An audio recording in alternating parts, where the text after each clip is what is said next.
You should 100% be self-managing your own rental portfolio. If you're new to the channel, my name is Trevor B. West. I've been investing in multifamily real estate for nearly a decade. Got my start in 2019, and all the way up to today, I have self-managed and third-party managed my way up to 85 units. Out of those 85, I'm self-managing 81 units. There's a 4-unit I have with a partner in a different state that we have with third-party property management. And I'll be sharing some stories as to why that isn't always the best choice. Now, as we jump in, let me first identify what I mean by self-managing your own rental portfolio, because oftentimes, whether it's new investors with 0 properties, investors that have some momentum, or the tired landlord that has a bunch of experience or just got out of the business totally because they were tired of the business. And the reason is why is because property owners are out fixing toilets. They are painting rooms. They are out there letting people in at 10 p.m., 11 p.m., letting them into their units because they lock themselves out. When I say self-manage, I mean we are operators operating our portfolio, and we hire out all the things that we're not necessarily the greatest at, or our time is better used in other places. So in my business, we hire maintenance people, we hire contractors, and we hire out all the other things because I'm a business operator and I want to build a life that survives and thrives outside of my business versus building a business that controls every aspect of my life. And I really just have a very expensive and a high paying job. Most people get out of the 9 to 5 because they don't want to be held down, whereas they get into rental real estate and they're doing all the things and they never grow into being an actual business operator, and it ends up taking over. So they get tired, they quit, and they lose out on all the benefits of rental real estate. So now that we've got that defined, we're going to go over 3 things that I have here on my list as the biggest reasons why you should be self-managing your rental portfolio. And the first one is to keep cash in your pocket, to keep cash in the business. Because here's what happens when we hire a third-party property manager. When we are smaller, when we first start out, we typically have 1 or just a few properties. When we go and hire that out, we're going to be paying 8 to 10% property management fee right off the rip. If you have no properties and you don't understand what that means, we're going to pay 10% of the gross rental income. So let's say it's a 4-unit building. We're renting out each unit for $1,000. It's $4,000 of gross income. The property manager is going to take 10% of the gross. So they're going to take that $400 every single month of your cash flow. But it doesn't stop there, because it's not just 8 to 10%. Any property management company that actually wants to be profitable is going to have to, or they're not going to have to, but they're going to charge a lease up fee. They're going to charge, if they're supplying the materials, they're going to have that upcharge on the materials for their time, for their labor, for all the things that come along with lease renewals, lease placements. Oftentimes, they're going to take that first month's rent when they place a new renter. And that is cash that is leaving our business. Now, some people might be thinking, well, I have a third-party property manager. That means I don't have to do all of the other things. That may and may not be true, because most property managers, and I would encourage you, go to Google Maps, type in property managers in your local area, and tell me any of them that have above a 3 stars. Because the tough thing is, property management companies and renters don't always have the best relationship, but also most property managers are not excellent at taking care of your property. Because who cares more about your property? You, the property owner, or a property manager who gets paid by the performance of your property? As long as there is a warm body in beds in the units, they have considered their job done. Whether those people were not vetted properly, they don't make their payments on time, they bring other people, they bring all their problems into your building. And if you're watching, you're probably a multifamily investor like me. All it takes is one renter to ruin the vibe of the community. You got one guy or gal that comes in there and it's like, dude, that guy or gal is kind of freaking me out a little bit and they're doing some weird stuff. That's all it takes. So when we hire property management companies, they will have leasing agents. Leasing agents get paid when they place renters. That's not always the best model for making sure we have the best and brightest renters coming into our buildings. We want to vet them properly, and we want to make sure that we are crossing all the I's and dotting all the T's to make sure we get the cream of the crop of the rental pool. Not only are we losing cash when we get poor renters that come into our property, we're paying a property management fee on top of all the other death by fees that we get. But property managers, third party, are not always the best at keeping up with your property's maintenance. And we know that deferred maintenance is a very expensive part of the business. For example, I have recently recently sold some of the properties that I first bought when I got started in real estate in North Carolina. I live in Ohio now. So I had a third party property manager taking care of some of my properties. And when I went to sell, the inspectors came and they took all kinds of pictures, and the buying team sent that to my listing team, and we looked and there's missing steps, and the people that were living in the units, I mean, there were roaches and it was really nasty in there, and they just took awful care of the property. And none of this stuff ever came up in meetings. None of this stuff was ever emailed to me. So I'm an out of sight, out of mind kind of person. And if you're like me, you just assume, hey, this property manager's company squared away. They're taking care of all the things. But in reality, they are costing me money because I then, whether I'm selling the property or keeping the property, we want to make sure that the property is in safe and effective order. That way the people that are living there are safe and happy. And when we go to sell it, we don't have to come out of pocket, which is exactly what happened, to fix those things in order to sell the property. So it costs money all the way through when it comes to using third-party property managers. And of course, the money that we're not necessarily losing, as in it's not coming into the bank account or it's leaving our bank account, but the money that we lose by not gaining the experience of understanding our portfolio. And that leads me into number 2, which is we want to get the repetitions of operating this business. Because what I can tell you from personal experience is by self-managing, I get into the details of what it means to run this business and operate it well. And on the onset, there are things that I would miss if I had a third-party property manager managing my 81 units. For example, we had something happen in the business just recently, but because I'm watching the bank accounts dedicated, I'm finding and tweaking.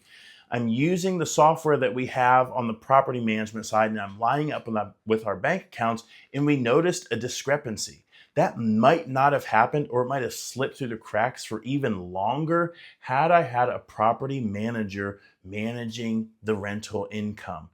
And you also don't get to control as much the income that comes in, because who knows the maintenance people that they are going to hire. But one, you get to build relationships with your maintenance people. You get to build relationships with the folks that are coming in and doing business in your property. By building the property management arm of our company, by self-managing, we set the culture. Because we're going to be the ones doing life and doing business with the renters that we manage. And when I say renters, I really mean customers. In my business, we are a faith-forward and a people-forward business. We set that culture. And because we do that, we then get to control to a very high degree, the relationships with those renters and their renter retention, because renter retention is one of the best ways to keep money in your business, because tenant turnover is arguably the most expensive part of rental real estate. I don't want to outsource the relationships that are in my business to somebody who I don't have the opportunity to set the culture. I can't hire a third-party property manager and say, hey, I want you to be a faith-forward business. I want you sharing the gospel with the renter. They're going to say, no, we don't have to, because yes, we manage your property, but we have our own company. We do things our way. But we want to ensure that we keep that money in the business and we get the repetitions of understanding the ins and outs of our property management company. That way we can vertically integrate. And when I say vertically integrate, I mean, because I was self-managing for so long and then we built our portfolio so big, it got to a point where I had the opportunity to hire from within.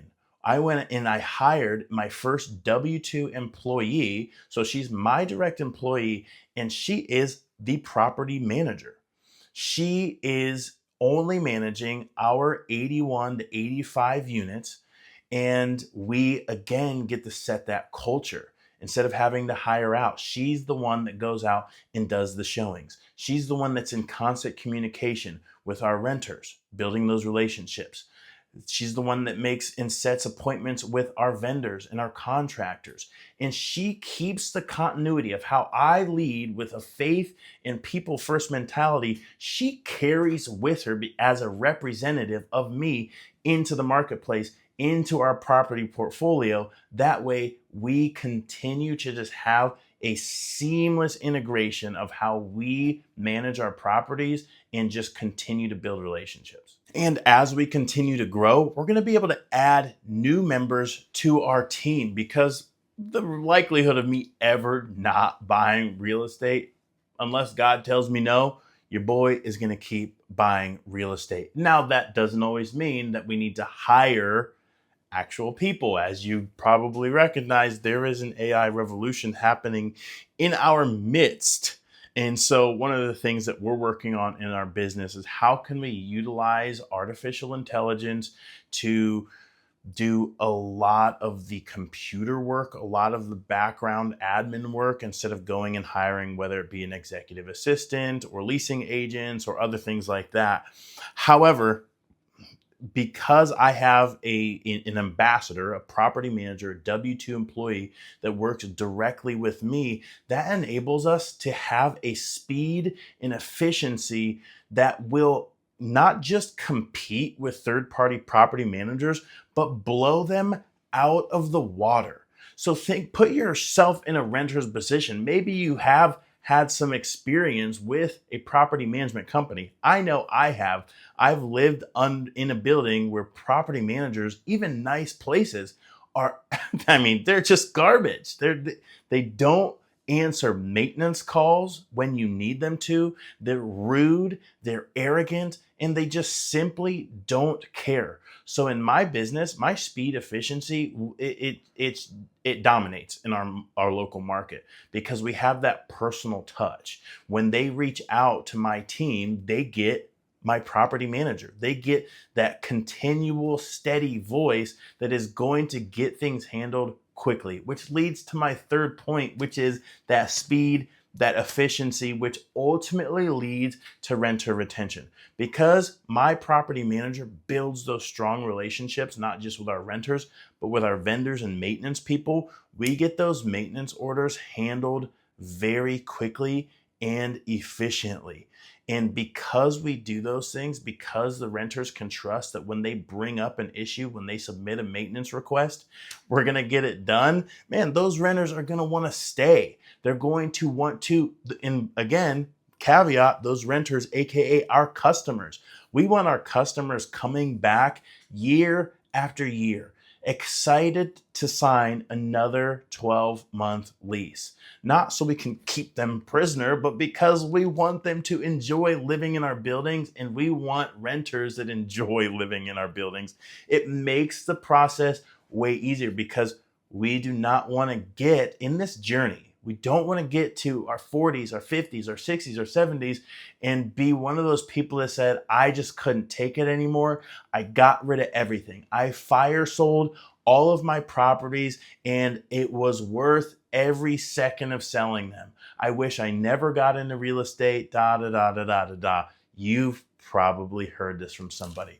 No, we want to be business operators. We want to be rental real estate operators that don't just work in the business, but we work on the business. We are true CEOs. We are managing the managers. We have employees. We have relationships with people. We're not running and fixing toilets.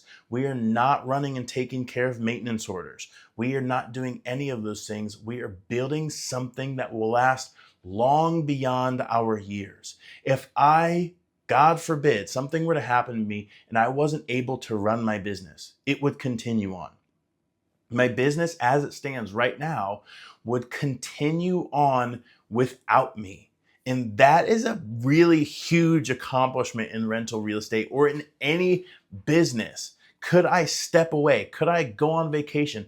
Could I actually walk in the things that I got into this business to do? Can I go do those things? And the business still operates. That is the true goal. That is true freedom. And that's why we self-manage, because I don't have to worry about a third-party property manager screwing me over, stealing money, feeing me to death, or saying or doing something to a renter that I don't agree with. I can run and set that culture in my business and know that it's working autonomously without me, with my mind and with my heart in place. And that is exactly why you should be self-managing your rental portfolio. If you like this content, I'm going to be hosting a live virtual challenge on May 4th, 5th, and 6th. 3 days where I'll be taking you through my 7 years of experience investing in multifamily property, how to find, finance, fix, and finish multifamily real estate so you too can find the time and money freedom from real estate investing that I've been able to build in my life. Again, you're not going to want to miss this. We're going to go into the tactical side, how you can start applying these lessons in real time. And of course, ladies and gentlemen, there is a verse of the week. We cannot forget to always do good to others, whether we are in the lowest of lows, down in a valley, or we are down on the mountain peak. We've got to remember to do good. In Galatians chapter 6, verses 9 through 10, remind us of that. And it says in verse 9, and let us not grow weary of doing good, for in due season we will reap if we do not give up. You ever see the guy who's digging with a pickaxe? It's a cartoon character, and he gives up right before he reaches the gold, right before he reaches the diamonds. But the one who continues to persevere, in verse 10, so then as we have opportunity, let us do good to everyone, and especially to those who are of the household of faith. We are to do good to everybody, but our brothers and sisters in Christ, we should be looking out for them, because the Bible reminds us that we will be persecuted for our faith. As iron sharpens iron, I want to be with my brothers and sisters in Christ and be sharpening ourselves so that we can grow in our relationship with Christ. We can grow in our steadfastness, in our endurance, in our perseverance, in our joy, in our peace, so that when the persecution comes, we stand firm. Ladies and gentlemen, I hope you enjoyed this video. I hope you got value out of this video. I hope that this video served you. May God bless you and Godspeed.